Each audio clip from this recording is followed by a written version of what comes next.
Olá, gente, como vocês estão? Bom, gente, hoje eu vim compartilhar com vocês quais foram os meus livros favoritos de 2020.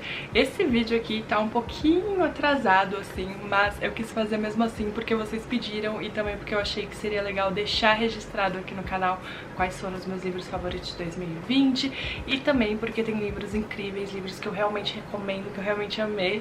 Então é isso, eu espero muito que vocês gostem e vamos lá. Eu vou começar com os livros de não ficção e o primeiro livro que eu vou falar pra vocês é, na verdade, o primeiro livro que eu falei aqui no canal e eu já indiquei esse livro várias e várias vezes, já indiquei lá no Instagram, tem resenha aqui no canal, que é A Coragem de Ser Imperfeito, da Brené Brown. O motivo pelo qual esse livro entrou na minha lista de favoritos foi pelo impacto que eu senti que ele causou na minha vida, que foi algo que eu não esperava nem enquanto eu lia o livro, porque várias vezes no decorrer do ano eu lembrei de várias coisas que eu li ali e esse livro também me ajudou a enxergar várias situações da minha vida de uma maneira diferente do que eu tava enxergando. Então esse livro vai falar sobre vulnerabilidade, só que ela fala da vulnerabilidade a partir das dificuldades de ser vulnerável e a partir do ponto de vista do desconforto que a gente sente quando a gente decide ser vulnerável, quando a gente decide ser autêntico e se colocar no mundo. Então é bem legal porque ela realmente se aprofunda nisso. Pra mim foi muito importante porque eu sinto que esse livro veio numa época em que eu tava tendo muita dificuldade em ser vulnerável, né? Eu tava tendo muita dificuldade de me expressar, de acreditar em mim, de acreditar nos meus sonhos, de acreditar nos meus projetos, de me colocar no mundo. E é muito louco porque eu sinto que vulnerabilidade não era uma grande questão na minha vida. Inclusive eu lembro que quando esse livro assim tava tipo bombando, eu nem senti tanta vontade de ler porque, enfim, eu não sentia tanta dificuldade assim em ser vulnerável. Eu sempre fui muito aberta em relação ao que eu sentia, ao que eu pensava e em ser eu mesma e acreditar nos meus sonhos. Então pra mim seguir meu coração e seguir minha intuição era algo muito natural e eu acho que por isso eu relacionei isso com algo positivo. Então na minha cabeça eu tinha a crença, né, de que toda vez que eu fosse eu mesma, algo bom ia vir disso e algo bom ia acontecer, né, por causa disso. Então eu sabia que quando eu fosse eu mesma, eu ia atrair pra minha vida as pessoas certas, as oportunidades certas, os sonhos que eu queria pra mim. Então realmente isso aconteceu e realmente eu sempre falo isso pra vocês, né, que quando a gente é a gente mesmo, a gente atrai o que é pra gente. Mas aí eu comecei a passar também por um período em que eu era eu mesma e eu seguia a minha intuição e eu me colocava no mundo e eu me posicionava e coisas ruins aconteciam. Então às vezes portas se fechavam e tipo oportunidades não surgiam e se fechavam pra mim e pessoas saíam da minha vida ou pessoas ficavam desconfortáveis e meio que não aceitavam, né, aquilo que eu tava mostrando pro mundo. Então eu sinto que de certa forma eu passei por uma fase que eu tava sendo eu mesma, mas isso não estava sendo bem recebido. E hoje eu sei, né, que quando a gente é a gente e algo dá errado, quer dizer que isso não tava alinhado com a gente, né? Então se a gente é a gente mesmo e alguém não aceita isso, não quer dizer que a gente tem um problema ou que a pessoa tem um problema, significa simplesmente que a gente tá desalinhado, né? E a mesma coisa pra oportunidades, a mesma coisa pra lugares, só que ali, né, no meio do furacão, eu não tinha tanto essa percepção, inclusive foi algo que eu aprendi dessa experiência, mas ali naquele momento, assim, quando as coisas estavam acontecendo, e não foi tipo uma situação, assim, foram várias situações, uma seguida da outra, eu comecei a realmente duvidar de mim, comecei a pensar, putz, calma aí, se eu tô sendo eu mesma, se eu tô seguindo a minha intuição e tá dando ruim, então eu acho que a minha intuição tá errada e eu acho que eu tô errada. E aí a partir daquele momento, hoje eu vejo que eu comecei a agir através do medo, né? Então eu tava com medo de me expressar, medo de me colocar no mundo, medo de me posicionar em relação a assuntos, e eu tava com medo de causar desconforto às outras pessoas, eu não queria incomodar ninguém, eu pedia desculpa quando eu ia falar. Eu cheguei num ponto, gente, que eu escondia que eu era vegetariana porque eu tinha medo de falar que eu era vegetariana e as pessoas acharem que eu estava julgando elas, ou que eu tava brava com elas, ou que eu era chata, né, porque tem essa coisa do vegetariano ser chato. Então eu comecei a esconder isso e eu comecei a me sentir mal por ser vegetariana, que hoje é uma coisa que eu fico tipo, Gente, a gente não tem que se sentir mal, sabe? Pelas coisas que a gente acredita. E aí eu falo pra vocês, né, que às vezes os livros aparecem pra gente. Então, nessa época, esse livro começou a aparecer pra mim. Tipo, pessoas começaram a falar desse livro pra mim. Eu comecei a ver esse livro em vários lugares. E aí eu decidi ler. Então, uma coisa que esse livro fala é que pra gente ser vulnerável, a gente precisa estar disposto a passar pelo filtro do julgamento das pessoas. E a gente precisa estar disposto a não agradar todo mundo. E a gente precisa estar disposto a se sentir desconfortável, e que isso vai acontecer. Pessoas não vão gostar, e pessoas vão julgar, e pessoas não vão aceitar, mas nada disso é nossa responsabilidade e nada disso tem a ver com a gente, sabe? Se a gente não tá fazendo mal pra ninguém, se a gente só tá vivendo a vida como a gente acha que é melhor pra gente, a gente não precisa de permissão, a gente não precisa de validação. Então esse livro me fez perceber que toda vez que eu agia conforme meu coração e conforme eu mesma, e eu seguia minha intuição, e isso não era aceito e isso deixava as pessoas desconfortáveis, não significava que tinha algo errado comigo, era só que aquelas pessoas ou aquelas situações ou aqueles lugares não eram pra mim e estavam desalinhados comigo e com o que eu queria pra minha vida. E quando eu falo de aceitar ou não aceitar a gente, eu não digo de concordar com a gente, né? Porque é muito possível a gente ter relações, ter pessoas na nossa vida que têm gostos diferentes, visões de mundo diferentes e sonhos diferentes, mas que mesmo assim aceitam a gente, mesmo assim apoiam a gente. E isso é lindo e é muito possível a gente encontrar essas pessoas e a gente ser essa pessoa pra alguém. E eu acho que não tem nada pior do que a gente se invalidar e deixar de ser a gente pra manter na nossa vida aquilo que não é pra gente. A gente não precisa de permissão pra viver, gente. A gente não tá aqui pra pedir permissão. E a gente não tá aqui pra se provar e provar que a gente merece respeito, sabe? Isso é o mínimo do mínimo. Então, esse livro apareceu na minha vida, assim, no momento que eu realmente precisava. E, nossa, gente, sou muito, muito, muito grata por isso. Então, eu com certeza coloquei ele na minha lista. Mas é isso, eu amo muito esse livro e altamente recomendo pra vocês. O próximo livro de não ficção que está na minha lista é Minha História, da Michelle Obama, que foi um livro que eu também falei pra vocês várias e várias vezes. E, gente, eu absolutamente amei esse livro, tem resenha dele aqui, então não vou ficar falando muito sobre ele. Sabe quando a gente olha pra uma pessoa famosa e pensa, tipo, cara, eu faria de tudo pra poder sentar numa mesa de bar com essa pessoa e conversar e trocar experiência e fazer várias perguntas? Esse livro dá a sensação de que a gente está sentado numa mesa de bar com a Michelle e ela está contando a vida inteira dela pra gente. E é um livro sensacional, sensacional. Eu sinto que eu aprendi muito com esse livro e que ele mudou minha perspectiva em relação a várias coisas, matou minha curiosidade sobre várias coisas que eu tinha muita curiosidade. Na época que eu estava lendo esse livro, eu tava passando por um período assim que eu tava bastante desanimada, principalmente em relação à política, né?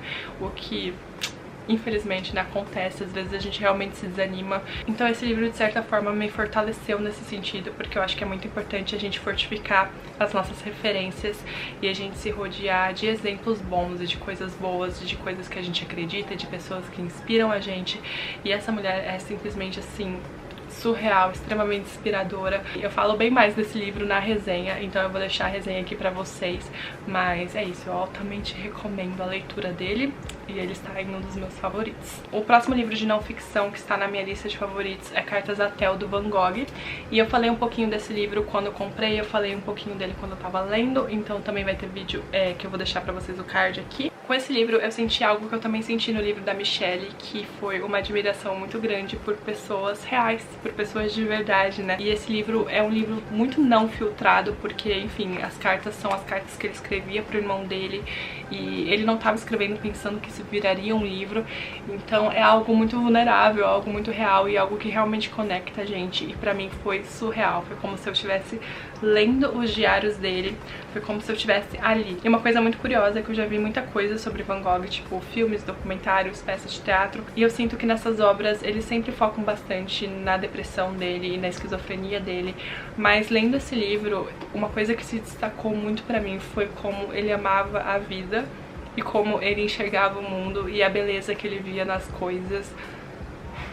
sério, que lindo ver o mundo através dele. Também foi muito legal ver o processo dele como artista, a relação dele com a arte, a relação dele com o irmão dele. Uma coisa que eu amo muito nos quadros dele é que parece que os quadros dele têm vida, né? Um pouco disso vem da pintura a óleo, né? Que você vê o relevo e tudo mais, mas no caso dos quadros dele é uma coisa assim surreal, porque você vê tipo a pincelada dele, você vê o fiozinho do pincel ali naquela pincelada, alguns relevos a tinta tá tipo dessa largura e você vê que é uma coisa com muito sentimento e com muita cor e com muita vida, e parece literalmente que ele acabou de pintar. E eu acho muito louco, assim, como o quadro que hoje a gente vê em museus é de fato o quadro que ele pintava, né? É uma conexão real, é um objeto real, e eu amo isso, eu amo museus por causa disso. Mas lendo esse livro, assim, eu senti que eu tive a conexão, não só material, né, que a gente tem com os quadros, mas a conexão emocional. Então mostra muitas vezes, assim, ele falando de quando ele tava pintando os quadros e como foi o dia dele quando ele tava pintando esses quadros e o que ele tava sentindo, o que ele tava passando na vida dele. E pra mim isso foi muito surreal e trouxe uma camada a mais, assim, sabe, pra esse trabalho dele, que eu amo tanto, eu sou tão apaixonada. Então foi um livro maravilhoso e ele com certeza está não só na minha lista de favoritos de 2020, mas na minha lista de favoritos da vida inteirinha. O próximo livro eu não falei nada aqui pra vocês, eu só falei que eu ia ler, e aí eu li durante as férias, então não teve resenha, não comentei nada, porque eu nunca senti que eu estava preparada pra falar sobre esse livro. Foi um livro que mexeu comigo, assim, de maneiras surreais, que foi They Both Die at the End, do Adam Silveira, que também é Os Dois Morrem no Final. Esse livro, gente, me destruiu. Basicamente, nesse livro tem uma previsão da morte que diz quando você vai morrer. Então, no dia que você vai morrer, eles te ligam e avisam que dentro das próximas 24 horas você vai morrer. Então, é basicamente, assim, essa a premissa do livro. E aí, o livro vai contar a história de dois meninos que recebem essa ligação, que é o Rufus e o Mateu. Então, o título já diz, os dois morrem no final, porque, enfim, o livro começa com eles recebendo essa ligação e vai contar aí sobre o último dia de vida deles. Então a premissa já é muito triste, mas eu lembro que eu pensei assim, tipo, ok, ele já me avisou que os dois morrem no final e o livro se passa em 24 horas, então, tipo, não é como se eu fosse realmente me apegar a esses personagens e, tipo, ser uma surpresa e ficar, tipo, muito triste. O tanto que eu me apeguei a esses personagens, eu não consigo nem explicar pra vocês.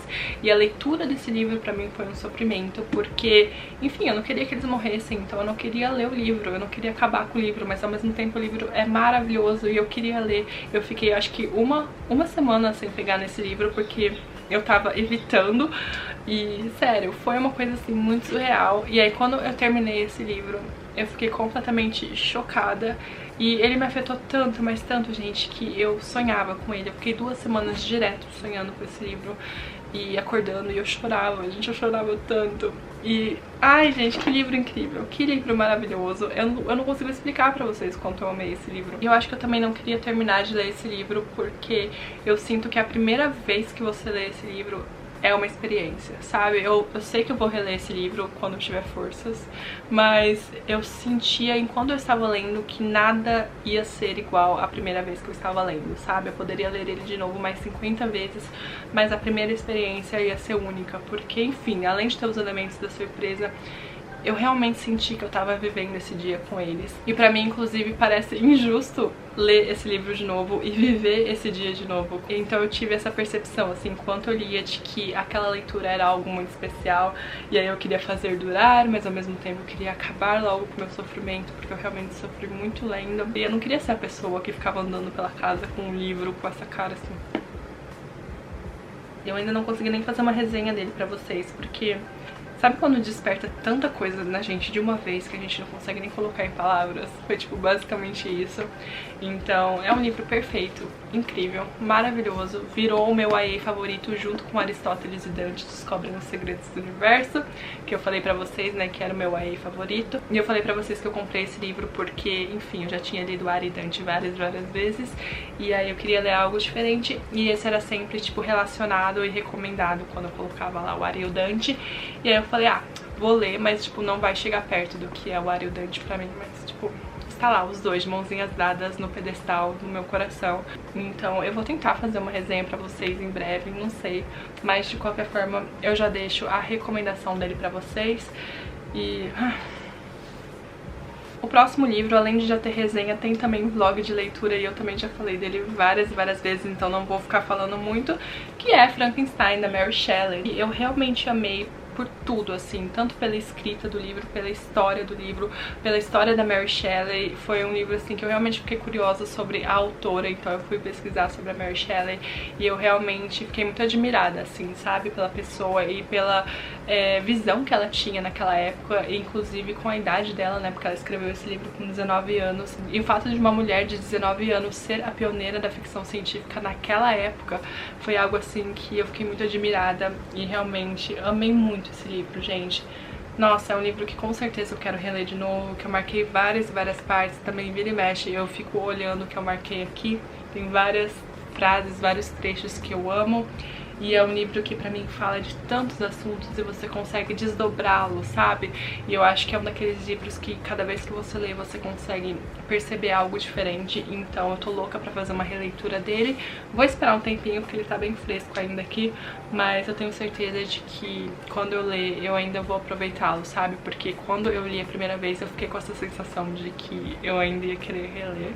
Então, é isso, eu amei muito. Não vou ficar falando muito dele aqui porque eu realmente já falei bastante dele pra vocês, então eu vou deixar os vídeos, mas me contem se vocês já leram e se vocês têm vontade de ler também. O próximo livro, na verdade, foi uma releitura, que foi 1984, do George Orwell, mas que eu conto, na verdade, como uma leitura, porque a primeira vez que eu li esse livro foi quando eu tava na faculdade, e eu sinto que não foi a época certa pra eu ler esse livro. Eu sinto que eu não aproveitei esse livro como eu deveria ter aproveitado, e mesmo na época eu tinha essa sensação, então tipo, eu nem contava como se eu tivesse lido, porque eu senti que tipo, eu li com outro objetivo, que era o objetivo das aulas, e não li no meu tempo. Eu li também numa época que eu tava tipo, com muitas coisas na cabeça, então assim, realmente foi uma leitura mal aproveitada. E aí eu guardei esse livro todos esses anos e eu tava esperando o momento certo de ler. Eu já tinha lido também A Revolução dos Bichos dele na época, que foi o livro que eu aproveitei mais do que esse, e eu já curtia muito Orwell por causa de A Revolução dos Bichos, mas, gente, sério, eu não consigo explicar pra vocês o quanto esse livro é sensacional. Eu acho que é uma experiência, e é uma experiência que eu recomendo, assim, pra todo mundo. E, assim, esse não é um livro divertidíssimo de ler, não é um livro fácil de ler, é um livro bastante denso, com bastante informação. Ele é muito fluido, eu acho que a escrita do Orwell é uma escrita simples, mas realmente pela quantidade de informações, de coisas que acontecem aqui, acaba sendo uma leitura também um pouco mais lenta, e uma leitura que faz a gente refletir o tempo inteiro. E justamente por esse mundo que ele cria aqui, os personagens eles não têm muita profundidade, não tem muita densidade, porque é óbvio, né, ele tá criando aqui um universo e um mundo que as pessoas não podem nem pensar, né, existe algo que se chama pensamento crime. Então os personagens também não são extremamente interessantes, mas muito coerentes com a história, muito coerentes com esse mundo que ele cria. A forma como ele consegue organizar os pensamentos é maravilhosa. Fiquei muito, muito feliz com essa leitura, muito feliz de ter insistido, de ter esperado todos esses anos. Eu achei que valeu muito a pena. E é isso, né, gente? Às vezes o livro realmente não tá fluindo naquele momento, às vezes não é o momento certo pra gente ler, mas vale a pena esperar, vale a pena insistir. E esse é um desses livros que eu acho que, assim, merecem ser lidos, então eu recomendo demais pra vocês. Bom, gente, eu acho que é isso. Tem muitos livros que eu li em 2020 que eu absolutamente amei, que são livros incríveis e maravilhosos, mas eu coloquei nessa lista realmente só aqueles livros que pra mim se destacaram por algum motivo. Se vocês quiserem ver a lista completa do que eu li em 2020, tá lá no meu Goodreads, então eu deixo o link aqui pra vocês no box de descrição. Teve dois, inclusive, que eu amei muito, e assim, eu fico meio triste deles não estarem aqui, que é Mrs. Dalloway, da Virginia Woolf, e O Filho de Mil Homens, do Walter Ugumãe, que foram livros que eu me apaixonei. Mas essa lista aqui são de livros, assim, que eu realmente achei sensacionais e que eu acho que, enfim, se vocês puderem ler, eu altamente recomendo. E contem também quais livros vocês amaram em 2020. Então é isso, eu espero muito, muito que vocês tenham gostado e a gente se vê no próximo vídeo. Beijo, tchau!